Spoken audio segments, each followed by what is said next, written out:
and get through the alternatives. Chapters 10 and 11 look at how we're going to execute that strategy. Each one takes a different tack. 10 is more of the structural piece of it. The 11 is the softer side, the cultural leadership piece of it. As I said, I think the last thing I said before break is that obviously you'd want to consider the execution or implementation stage as you evaluate your alternatives. You don't want to just accept an alternative and then when you think about how you're going to put it into place, say, we'll figure that out later. That's not a good enough answer. You need to think through those before you determine to put something into action. So this is something that these issues we're talking about now are things you would have just thought about at earlier stages, but now we're getting more formal with them. In Chapter 9, I said that your analysis for your company is going to start diverging a little bit from those of your classmates who are doing other cases. In Chapters 10 and 11, it really diverges because how you put something into action depends not just on your company, but what it is you proposed. So your plan for implementation is going to differ completely from other companies and their plans. Some of these issues will be central to what you talk about, some won't. So the idea here is to go through a laundry list of issues, a way of thinking about the topics that you should be concerned about in how you implement a strategy. But when it comes time to describing the implementation, you take these tools and then you tailor it specifically what you say you're going to do. Okay? So these are just issues to consider, if you will, both chapters in 10 and 11. How you lay it out is going to really depend on your company. So chapter 10, what do we talk about here? Structure. How the company is structured, the building blocks of organizational structure. We look at 4 basic alternatives. If you've been in other classes that have talked about structure, you might have 5 or 6 or 7. We can make the point with 4, so we stay with 4. What do you consider when thinking about the structure that's appropriate for your company? And then a couple of comments about this concept of corporate restructuring that we hear about a lot. I referred to it earlier in the book as well, but this is where technically it comes into play because corporate restructuring is about changing the structure of your company. A couple of points just right from the beginning. Again, as I said before, you consider the plan for implementation before adopting an alternative. So just because we're talking about this now doesn't mean you haven't thought about it a little bit until now. And then the greater the change, the more complex the implementation. Remember we talked about strategic complexity. The more you want to do in terms of changing the strategy, the more complex it's going to be to put it into place. You want to think through that in evaluating the alternatives and in laying out the plans for describing what you're going to be doing. So what is organizational structure? It's the formal means by which work gets done. And you can say loosely that work gets done formally and informally. If somebody needs something done, needs a task done, there's somebody who's supposed to do it a certain way. Everyone has things they do to make the company work. There's also an informal side because sometimes things don't follow a structure. Sometimes things evolve. Things just happen certain ways. Certain people say things and they get done. Other people say them, they don't get done. There's a softer side too. That's the next chapter. Here we're talking about the formal side of the organization, the structure. Most companies, when they start, begin with what we'll call a simple structure. Very simple kind of thing. You just have the owner, the managers involved in all the basic tasks, and you hire a few people and you do this part, you do this part. It's a very simple structure. As you grow, though, the need to determine who does what and when and how becomes more complicated. Especially when you get to that 30 to 40 people, it gets really complicated. Then you're talking about position, job descriptions and statements like that to try to understand exactly what each person does. Remember, you only have 2 or 3 people working and you have customers. You can just say, hey, you take that one, I'll take this one, and it works. As you grow larger, that becomes a lot more difficult. So the simple structure works for a little while as you grow, but then when you reach a point where you need something a little bit more formal. Now, before we get into those formal options, I want to go through some concepts that are probably review for you. but at the same time, we can think in terms of their strategic relevance, because they're just, we don't make structured decisions in a vacuum. They shouldn't be. You should think about how they fit with strategy. In fact, there's this ongoing debates for longest, people in running companies is do you design a structure to fit your strategy, or do you design the strategy to fit the structure? And without going into all that argument, the real answer is you kind of design them both to fit each other. I mean, you've got to, before you just put something into play, you got to consider the structure you already have in place and whether you want to change it. Before you start making changes, you want to figure how is that going to fit with our strategy. So both of them are coming at the same time, and they've got to fit. But here's some concepts. Vertical growth is when you increase the length of the organization's hierarchy. So if you think of an organization chart that's drawn from the top down, if you stretch that and it gets vertically, then you're going to say it's vertical growth. That means you've got more layers. Okay? If you do that, you end up having a tall organization, because if you draw the chart, it goes that way instead of going out. Okay? You have a flat organization if you have few layers and then a lot of people at each layer. Again, just think about how you would draw the chart, and that tells you whether it's tall or flat. What is the trend? Now, is there a trend in one direction, or is there one way that's approach that's best?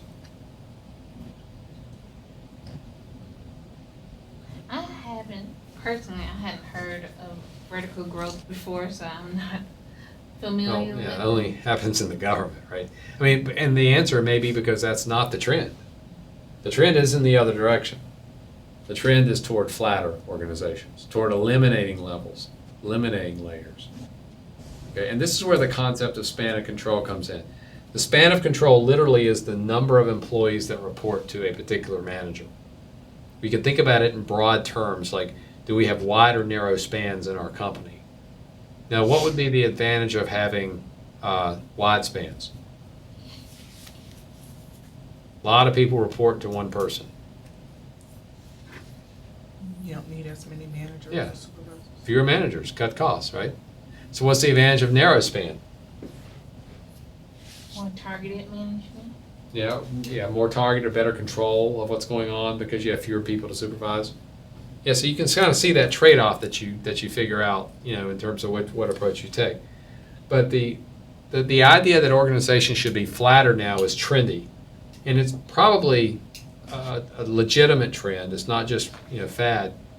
But it again doesn't mean every company needs to do the same thing. You have to argue it out for your own firm. The logic behind the flat organization is that when we add layers, what we're often adding is complexity. We have more people who have to be involved. It slows the organization down. We can't respond to things as quickly, and we just increase costs. So if we can allow decisions to be made closer to the level where they are implemented, let lower levels be involved, eliminate some of the middle management, and just go straight to the top, we can have a leaner company, cut costs, and then make more effective decisions. That's the logic behind it. Now, you have to be careful that you don't lose things too along the way.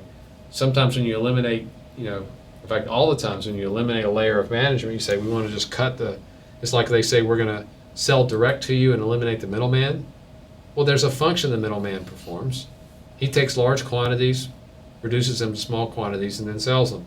So if you're doing that, you have to do that yourself. You are the middleman. You're not eliminating the middleman. You're also the middleman. If that makes sense. Same thing is true. If you eliminate the middle managers, you've got things they used to do, unless it was totally irrelevant, you now have to find another way of doing it. Now, in the 80s, lots of middle managers were eliminated in favor of the computer, because you could figure out a way to just let the computers do what these guys were doing in terms of analysis, just track it electronically, and you don't need them anymore. But a lot of times when you lay people off, these are individuals who are doing things that are productive. And you don't just get rid of them and then just have no cost. You have to think through that. Flat organizations, the trend, you make good argument for it, but again, whether you do it depends on your particular company, your situation. So the flatter you are, the more people that are, like that manager's in control of more people then, right? Yeah, you're going to have wider spans in a flatter organization. And the idea is just think about it this way. I don't want to go to the board because Sandhills could not maybe understand it if I waved my hands here a little bit better. But if you think about the organizational chart, a flat organization is going to appear flatter when you draw it because you have fewer layers and more people, so it goes way out to lots of different people involved.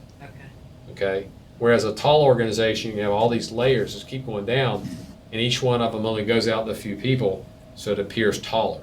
Okay. So that's the way to keep the flat versus tall. But the term flat essentially means fewer layers and managers, and then there's a quicker movement up and down with ideas and information flow. A related concept to this whole notion is that of centralization, decentralization. Where are decisions made? Now, obviously, some decisions are always going to be centralized. I mean, if nothing is centralized, why do we have management anyway, right? What's the point? But and some will be decentralized. You're hopefully not going to require just mundane, tactical, everyday type decisions require some sort of approval. Okay? The example I always think about, this is a bit of a tactical issue, but it has strategic relevance. If I go into Walmart and have a return, at what point do they have to call some manager over to approve it? Okay? It you know, and it sort of depends. I don't know the exact answer to that question, but I know if I want to return a tube of toothpaste and it hasn't been opened and I have a receipt, there's somebody there who can do that for me, right? But if I want to return a TV and say it had a dent in the corner of it when I got it home and it was defective and it cost me $1,500, there'll probably be somebody showing up to check on that. It's okay? And that's the whole issue of centralization or decentralization. At what point do you raise decisions up the level? Now, on that example with Walmart, what would be the logic behind raising that decision up the level or not raising?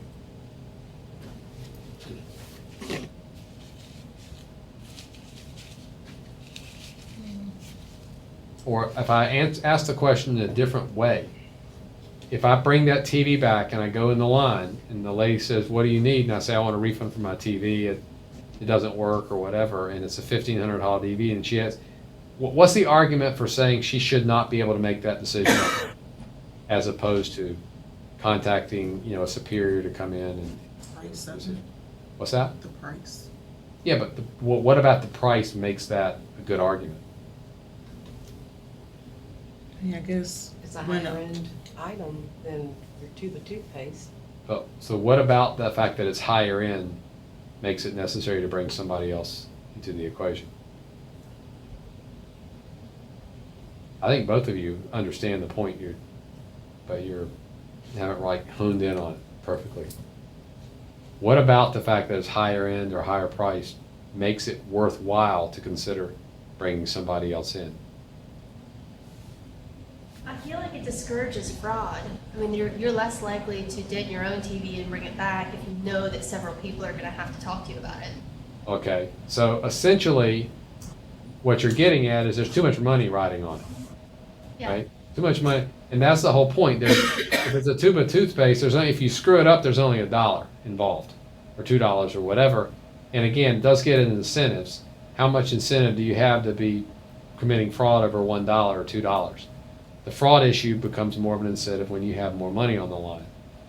Then you have other factors too. I mean, do the people you hire at Walmart, are they capable of making good value judgments in terms of situations like that? And this is something Walmart's got to be straight about. They can say we have great people, but they obviously are not convinced that they can all make great decisions at all levels because they have layers coming in to approve everything, right? They're wanting to make sure the checks and balances, make sure the decisions are right. Your specific example on fraud is important too. By having other people look at it, it reduces the likelihood that I got my cousin to bring that TV in and I approved it. And nobody knew that, and that by bringing somebody else in, I still might be able to fool people, but it becomes harder when more people are involved. So those are the factors that come into play. But there are also some other factors too. When you bring in another individual to approve it, you've got an additional cost, right? They now have to come into play instead of just letting someone make the decision. There's also a trust factor too. As a consumer, you kind of feel like, hey, they're hassling me. They like, what, don't you believe me? So there's that issue. And sometimes they don't believe you, and you don't need to be believed. But it's something to think about. What kind of image do you want to portray? If you take a product and return it at a lot of department stores, they don't hassle you through that. They just take it and deal with it, and they don't have to call 15 people to approve your return. And a part of that is to make you feel like a valued customer in terms of that. So there are costs, there are downsides to bringing people in. Okay? So this is it's not a simple answer. You could make the argument that Walmart should attempt to train its people so they can make more decisions at the lowest possible level. That's a good theoretical answer, but maybe the people they have in play there, because of the fraud incentives and the amount of money in play and the quality of their employees, there's just too much money riding on that. I would assume, though assumptions aren't always true, that Walmart has done analysis in terms of how many returns it does that are done improperly, and how much they can sort of let that ride and let that decision be made by the person accepting the return. Now let me modify the question a little bit and see how you respond. What if I come in though with my TV or whatever I bring in and I don't have a receipt? Should that individual be empowered to make that decision, or should that automatically involve somebody else? I think responsibility should be on higher up than the cashier. Okay. Well, I think the cashier can tell them, but if they start to get irate about it, then management can come in to explain the processes. well, you say tell them, what you're inferring that there won't be a refund without a Right. receipt, right? Well, what if though? I mean, what should the policy be if I don't have the receipt, but you obviously saw me walk in from the outside with a product, it's a brand only you carry. Could I not make the argument you should be empowered, if you're really serious about customer service, to say it's obvious you bought this thing here, here's your money? Or should that be restricted? I think it should be restricted. Should be restricted? You just don't trust people, do you? I worked in the bank too long, I don't trust Yeah. nobody. How about you Sandhills folks? Where are you on this? Again, I think it should just be restricted at a certain price level. I mean, I think for a toothpaste tube without a receipt, they should be able to handle that quickly, but it's over a certain threshold, maybe it's just policy that a manager comes, And yeah, that price threshold can be lower for no receipt than it is for with receipt. Okay, so what you have, as you look at combinations of variables, you end up having the same tight process, that the more that's riding on the decision and the more potential for abuse, the more likely we are to bring somebody else into that process, okay? There's another factor too, and that's the quality of the individual. You might be a super, returns person and be able to do all this stuff yourself. Am I going to let you make those decisions but not let, somebody else make the decision if they're not as good as you are? Well, the problem is, if I have procedures and you're at a certain level and somebody else is at the same level, does it make sense for me to go to you and say, okay, I'm going to just give you authority, you decide who gets returns? No, you got to call me because you don't know what you're doing or haven't figured it out or whatever. You have those type tough calls in how you vary your policies to different individuals. Structure doesn't get so much into that variance. Structure assumes that you're going to have a policy, a procedure set up for each individual level. So the point of this whole discussion is that there are pros and cons you make. And I would encourage you, don't just accept these kinds of things as what they are. Don't accept centralization and decentralization as a given. You can change that. You can decide that it just doesn't make sense and that we're going to empower people to make choices. I know if I take a product back to McDonald's, I don't know if I've done this ever, but I've seen people do it and they say something's wrong with it. They're empowered to just take it and toss it and give another one. I mean, you don't want to call a manager over that. Now, in theory, could I eat the whole hamburger and then bring the wrapper back and get a new one? I might, but apparently not many people do it. So let's keep the line moving, right? Let's just move on. So you have to think through that. Think the image and the whole issue. Plus, do you want a customer there arguing with the manager? Or while you're waiting for the manager, the customer's all stewing about the product and everyone's watching, right? Mm-hmm. You got all sorts of issues that roll in here. So think about the centralization, decentralization piece of this as you evaluate your structure. Horizontal growth, we mentioned vertical growth. That's the increase in the breadth of the structure. That's when you add more positions, more responsibilities, but not more layers. So you may have more like geographical units or more product division directors or whatever, so you're just broadening what you already have. Downsizing is a term that we use when you eliminate hierarchical levels. So that's the technical definition of downsizing. Originally meant eliminating the entire hierarchy. We think of it in terms of eliminating people. It does, but it's not. When you downsize, you're not necessarily cherry picking a person here and there. You're eliminating whole swaths of people based on the responsibilities being reorganized. The pros and cons of downsizing, I guess, almost gets into some of the issues we talked about: outsourcing, offshoring, the same kinds of things. Downsizing makes sense if you have people who aren't delivering value. But the only question you have to ask is, why were they hired in the first place if they weren't delivering value? So you could argue that there's a process every now and then. You have to revisit where you are. It's healthy to think about who you've hired that may not be doing things right or what have you. But the idea, hey, we're going to cut 10% or 20% of our people and keep moving on the same way, usually is overstated. There are a lot of issues that come with downsizing. Whether they're personnel issues, people feeling rejected by the company, watching their friends get laid off, more increased workloads that involve. So downsizing is not a panacea. It can work when it's done effectively, and it needs to be done, but it needs to be done the right way. So that might be something you're thinking about doing for your company, but think through it, through all the issues with that. Now, let's with that sort of as background, let's talk about the 4 basic structures that we can employ.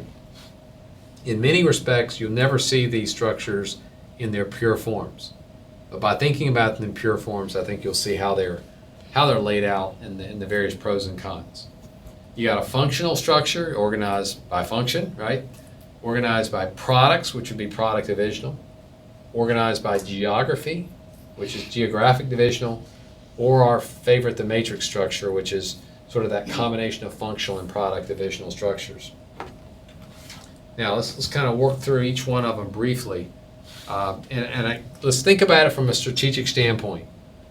In a functional organization, this is what we usually think about the most. You start with the top of the organization, then you go to the marketing department and the production and finance department, and then within marketing you've got sales and advertising and PR, and everything's organized by function. So if I'm a PR expert, and I write good ad copy or something, that's where I get in one little box here where I do this function.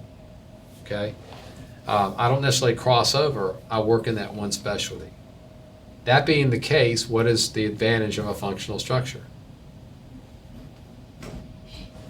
I actually just said it. It slipped. Have one person that focuses on that one thing. Yeah, or specialty. Otherwise, Yeah.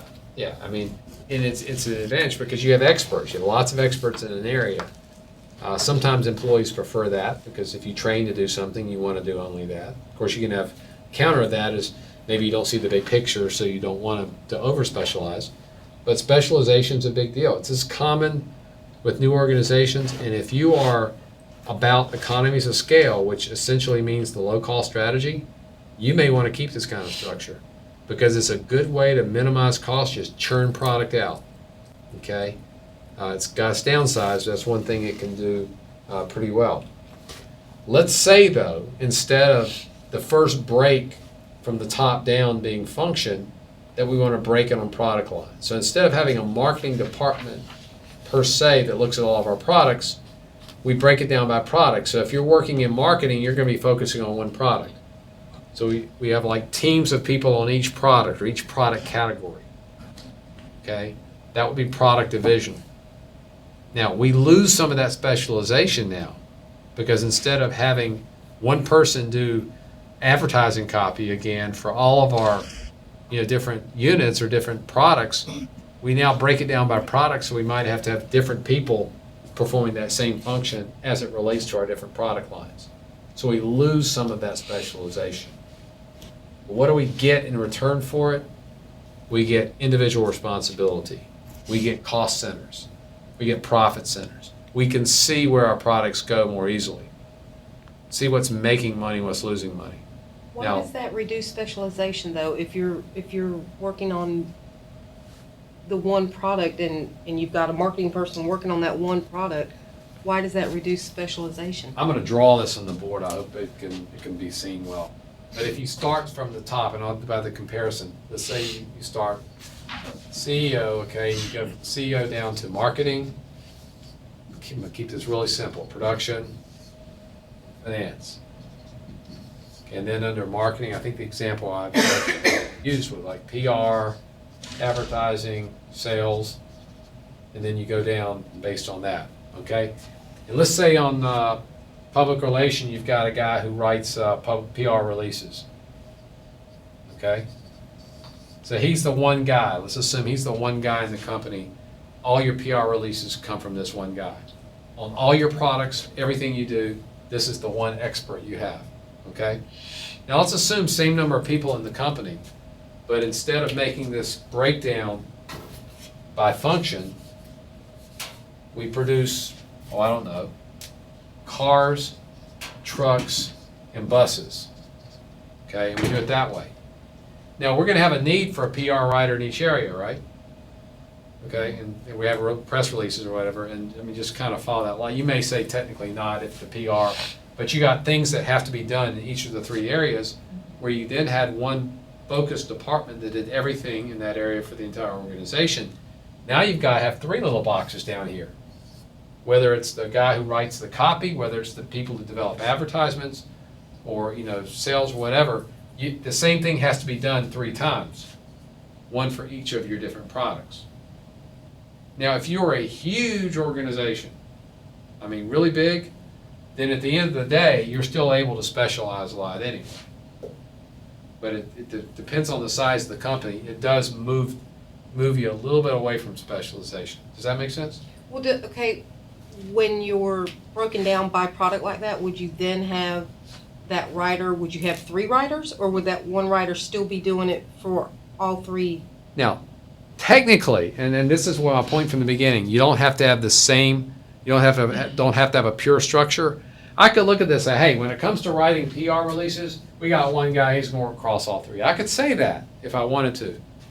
Okay, but alternatively, what might happen is I might say, well, when it comes to writing PR and doing speeches or whatever, instead of having the writer and the speech maker and somebody else, like we would in the functional, we're going to have each product is going to have one guy that does all 3 of those. So what you've done is you've traded having one guy who's all the PR writing, one guy all the PR speech making, all one something else. You now traded them where you have 3 people, each of who do those 3 things. So they broaden their activities a little bit. That way they're just concentrating only on that one product division. Okay?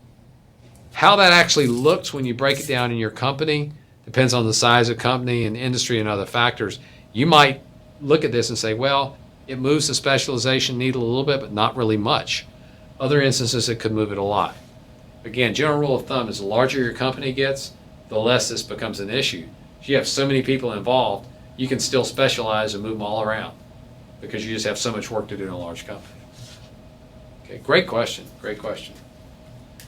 But I thought you were going to ask another question, which you didn't, because the question that always comes out of this, they're double checking when I make a comment, because I say, if you do product divisional, you got profit centers.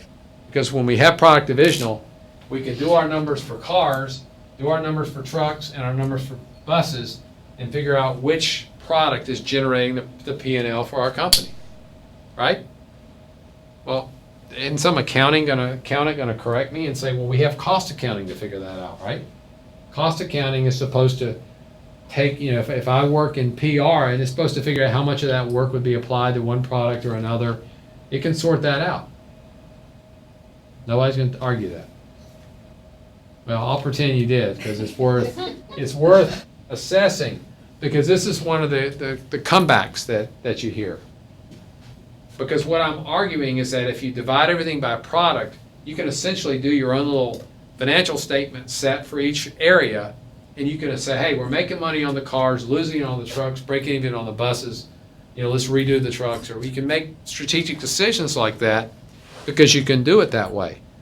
Now, if you don't do this by product, if you do it by function, now you've got people working across product line. How do we know how much each person is contributing?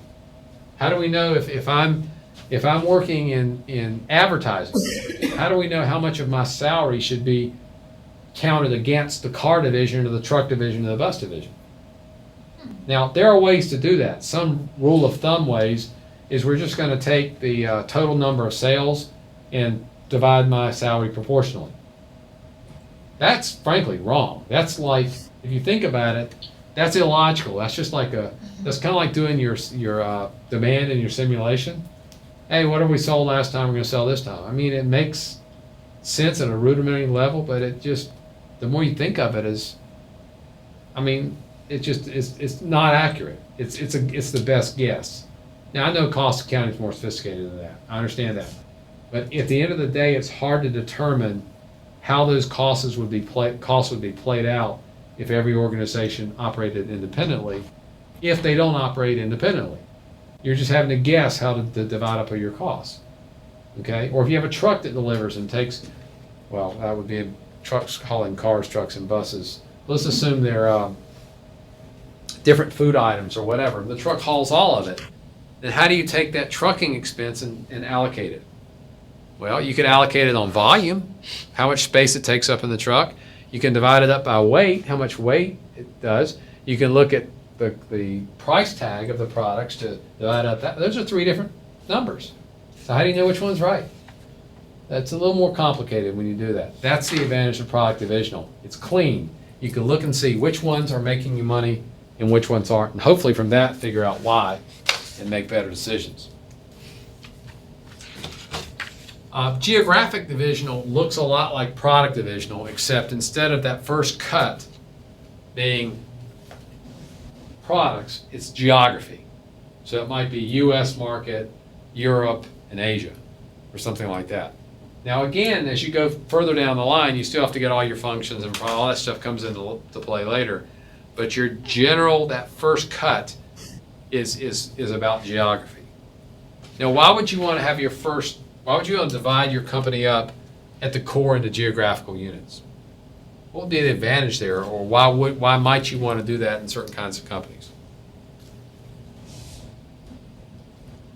You mean, did you say go in geographically? Yeah, why would you want to go in terms, again, when I say that, what I mean is the first cut from the top of the company would be like one region, a second region, a third region. Why might that type of approach make sense? Well, the same reason you'd want to do cars, trucks, and buses. You'd want to see how you're doing in those global markets versus your U.S. market or regions of the U.S. if it's that way. Well, why would it be better? Why is it beneficial to divide your business on the basis, or your organization on the basis of regions to answer that question, as opposed to dividing on the basis of product? For example, if I'm Ford and I want to have U.S. division, Europe division, Asia division, okay? Why is that better or worse than me having cars, trucks, and buses? If the products vary drastically by region, or if there's social or reasons that the business needs to be very separate, then you would divide first by region. I mean, because with the car example, there are different standards in each region that need to be abided by, so the cars need to be produced differently and marketed differently and sold differently. Yeah, well stated, and that's it is a qualitative assessment. It's not always an easy decision, perfect decision as to which you do, because they're not always right and wrong. But that's the guiding theory, that if there's significant differences across regions, then you're likely to set it up on region. Because if you have customers that are altogether different, demand patterns different, standards are different, then you've got totally different products somewhere, totally different production processes. Then let's divide our company up on that basis. If you've got the same products going to different countries, states, whatever the regions are, and they just cross borders and there's no big issue, then what's the point in dividing it by region? Let's divide it by products or by functions or by something else. Okay? So that's the guiding logic. If you have distinct product lines that operate independently, you're more likely to do product divisional. If everything is broken down to geography, where you have totally different geographical markets or maybe regulations that vary significantly by geography, then you're going to likely do a geographic division. Okay? Now, at the end of the day, you've got the matrix structure. This is an interesting one. This is a combination of functional or product divisional, because we go back to our functional here, and you've got like production, marketing, finance. You got all the different sections down here. But then you might draw individuals from these sections and put them on teams that work on particular projects. And the way it looks, you end up often have dotted lines and all these people that are created. So the matrix structure looks kind of crazy when you put it all together. But the whole point behind it is that you're actually focusing on particular projects that are done. And the reason you would do this is that you might be in an industry where the nature of the work depends on pulling expertise from multiple different areas. And that may change from one project to the next. So, whereas in our previous examples, the guy who writes the PR copy, he kind of knows what he does, we know what he does, we can put him in a box somewhere. But a lot of work doesn't follow that, and things like software engineering. You're designing solutions for companies, and you might need different experts or people with different backgrounds on different projects, or consulting. You go into the ER. You know, you go in the ER and you're having chest pain. Okay, they need to get somebody with different expertise. A nurse comes in, a doctor, or another surgeon might come in. You have different people coming together to assess your situation on that particular team. That might be a different team from somebody else who comes in, but they set it up based on that particular project. The matrix is a kind of a good way to deal with it, because you're able to cherry pick the people who are most able or best able to perform certain tasks. The downside of that, of course, is that everyone's all over the place, and you have multiple bosses. That's sort of the first rule of management, is you only have one boss, right? You have multiple bosses. You've got, I might be in charge of a team here and supervising you, and then you're in charge of a team that I'm on over here. It gets really complicated. You need a lot of people who can be professionals and work through all that to make sense. But it fits a lot of highly technical and service organizations, but it does have its downsides, because it's not always a clean structure. It's very difficult to work through.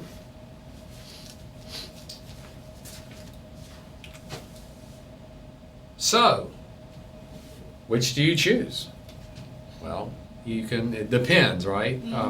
And it's not, again, you don't have to choose a pure form. You can kind of line it up the way you want. If you're Ford, you might say, we want to do geography, and then we want to break down the products and then the functions. Or you could say geography, but then functions and products. I mean, there are a lot of intricacies you can do here. So there are a lot of factors to consider, and no two firms will choose the same structure. In fact, I think the fact that there are differences and there are different ways of looking at it probably explains why companies are always restructuring. They're always thinking they figured out the better way to do it, and it's just always going on, because it's hard. It's a hard issue to consider. What are some of the factors involved specifically? And these are self-evident if you think about them. How much corporate involvement is involved in business decisions? Again, the more corporate involvement you have running individual businesses, the more centralized you're likely to be, and that might affect, specifically the four options you choose. How about the compatibility of the structure with the corporate profile and the corporate strategy? If you're trying to grow, for example, might one of these options be a better choice? Anything jump out at you? If you're trying to grow, might you want to structure your company in one particular way? I think geo would be a good one. Which one? The Geography? Yeah. Why? Because if you move into a new market or a new area, you want to be able to see how much money that market is making and how much growth is actually, contributing to the company. Okay. Well, the real answer was it depends, which you usually say, and you didn't say it that time. But your example's correct in that context. If your growth is about entering new markets, you could argue a geographic structure would be appropriate, because it's set up to allow you to create a new market and have new little tiny organizations within the organization, right? If your growth is about selling more products, then you might say, well, we just want products organization because we just want to ramp up production in a certain area. So it depends on the kind of growth that you're talking about. So it's not a simple relationship here, but if you think about what you're trying to accomplish at a corporate level, it can have something to do with what you might want to do structurally. Number of hierarchical levels in the organization, extent to which the structure permits appropriate grouping of activities. I mean, are all the jobs getting done with your structure, or do you have multiple people involved in an area that shouldn't be and maybe things that aren't getting done? Does it promote effective coordination? Do people communicate well?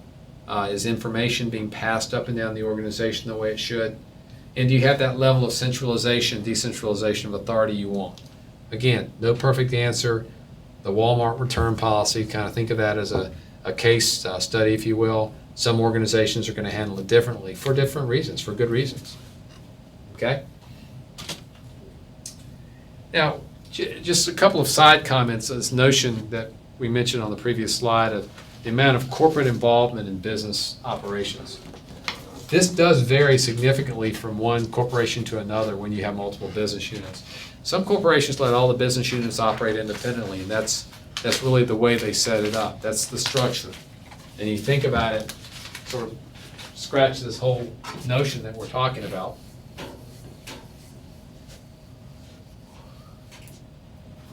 And let's use an example. Let's say we got Yum Brands, right? Yum Brands is KFC, Taco Bell, Pizza Hut, etc., right? So you got different businesses. The question you're asking is, does Yum Corporate want to get involved in all of those business activities? You could say yes. I mean, we want to coordinate. We want businesses to learn from each other and that kind of thing. But then again, you could say KFC has its own market. You know, Taco Bell sells to a different kind of customer. You have to make a decision about that. Companies vary. There's not a right or wrong answer to this. The key comes back, though, to that same concept we talked earlier about synergy. And you think about some examples. If you stopped at a place to eat sometimes, and you'll see a KFC and Taco Bell in the same unit, right? That's a way you build synergy. You can have both product choices to customers in the same location, and that requires some coordination. So that's more of a centralized approach. So thinking through that is different. A lot of people at business level, if you're the KFC guy, you sort of resent it when Yum wants to run your business. That's sort of intent. That's the way you refer to them as corporate and all that, coming in and meddling in your affairs. But there can be a case for coordination as well. It depends is the right answer. There's no perfect answer to this one.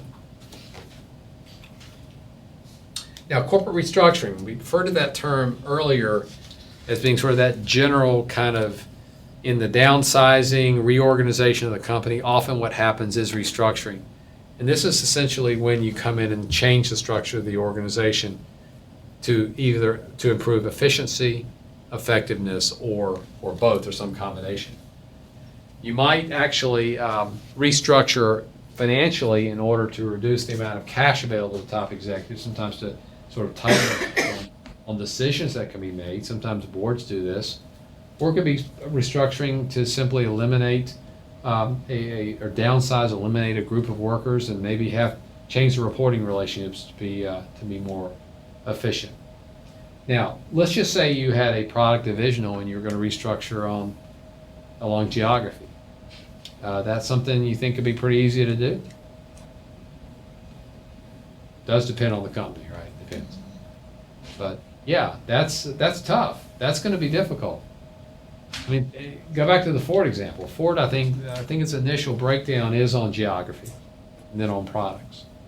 Well, if it changes that, I mean, you've got all sorts of record accounting systems. Everything's set up on that basis that now has to change. So if you're going to say, hey, we're going to do something different strategically and just change our structure, that can be huge, huge cost involved. Not just financially, but in terms of the way you view the company. So changing the structure, restructuring is something easier said than done, especially when you're a large company and you have a lot of resources committed.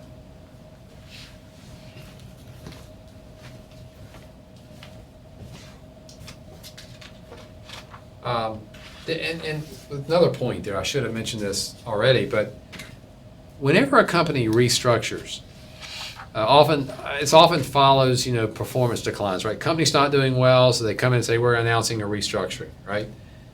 Well, you ever asked yourself, if this is not the rational structure that you should follow, why didn't you change it before you started losing money?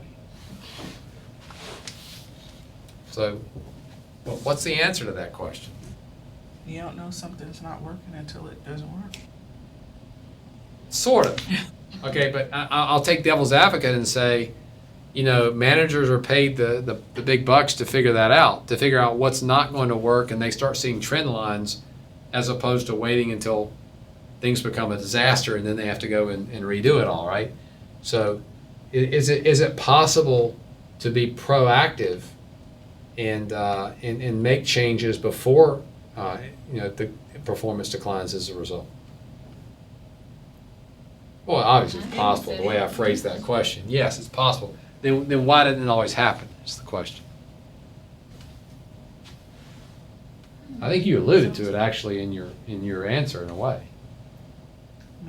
To me, it could be two things. Either someone is not doing their job to the fullest extent that they should be, or they are holding off with making changes because they think that it's just something that's going on and it's going to improve, or they're trying to wait it out to see what's going to happen. Okay, and that's a good, now, in your example, you're referring to individual people, and that would be true in a small organization. If you get in a large company, we'd be talking about entire departments or groups or whatever.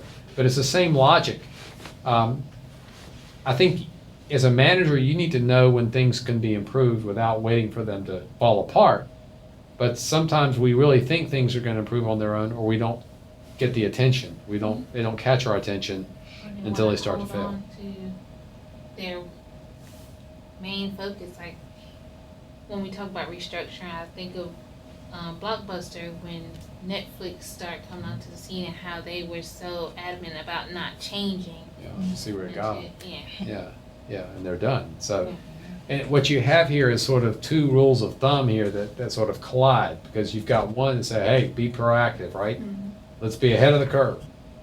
Then you've got the other logic that says, if it ain't broke, don't fix it. And that's where the skill of the manager comes into play. Knowing when to change. And sometimes I might come to you and say, we're going to restructure. And you say, what do you mean restructure? We just had a record year. Well, the reason we're restructuring is that was last year, not this year, right? We're seeing, and sometimes I've got to have a lot of expertise and a lot of respect and power in order to make that argument. And a lot of times it doesn't fly because people say, what are you trying to turn things upside down? We got a great company. It's only when the performance declines that you get people's attention. And that's human nature. And that comes into running sort of the strategic decisions of the company. So again, easy in theory to say we want to change before things go bad, but it often doesn't happen for those reasons. So questions? Actually ended a few minutes early tonight. So. Questions on chapter 10 or anything for that matter?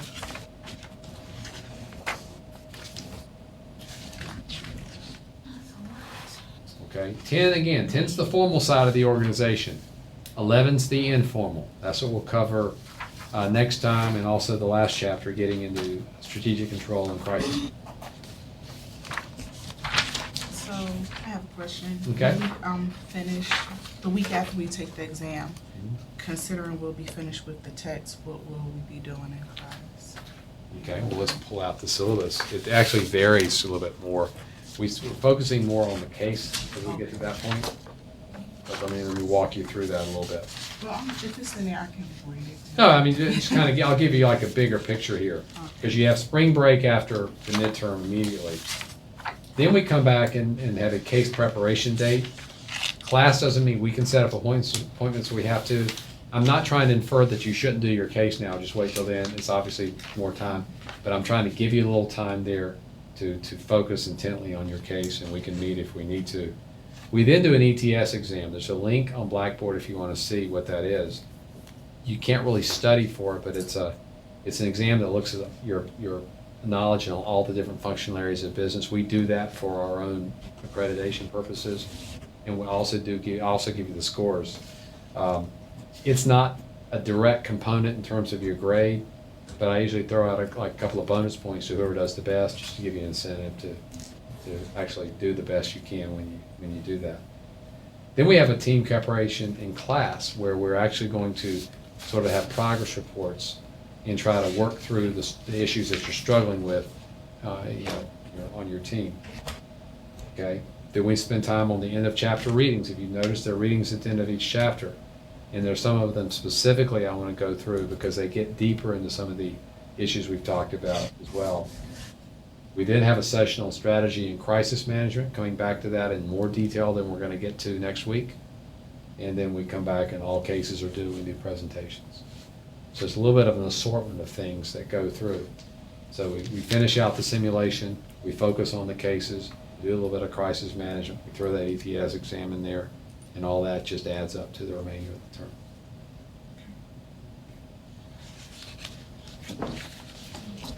Anything else? Dandils? No. Nope. All right, well, everybody have a great week, and I'll see you next week. And this lecture was recorded, and there'll be a link posted at some point. I'll let you know when I get it.